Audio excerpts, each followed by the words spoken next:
আজ বানাচ্ছি মৌরালা মাছের বাটি চচ্চড়ি, যেটা বানানো একদমই ঝামেলাহীন। আর এইভাবে বানালে ছোট থেকে বড় প্রত্যেকেই কিন্তু খেতে চাইবে। তার জন্য প্রথমেই মৌরালা মাছগুলোকে পরিষ্কার করে ধুয়ে নিয়ে নিয়েছি। মাছের মধ্যে লবণ হলুদ মাখিয়ে রেখে দেব। ততক্ষণে আলু, টমেটো, কাঁচা লঙ্কা, পেঁয়াজ কাট করে নিয়ে নিয়েছি। আগে থেকে লবণ হলুদ মাখিয়ে রাখা মাছের মধ্যে একে একে দিয়ে দেব কেটে রাখা আলু, পেঁয়াজ, টমেটো, কাঁচা লঙ্কা কুচি, অল্প গ্রেট করা আদা রসুন।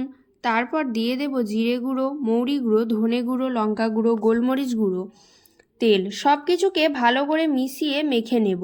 তারপর স্টিম করার পাত্রে ঢেলে নেব। লবণ হলুদ দিতে একদম ভুলে গিয়েছিলাম, তাই পরে দিয়ে দিয়েছি।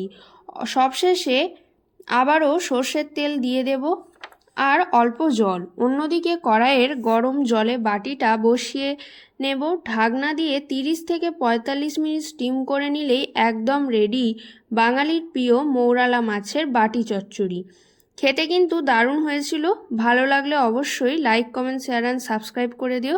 আজ এতদূর, দেখা হবে নেক্সট কোনো ভিডিওতে। ততক্ষণের জন্য বাই।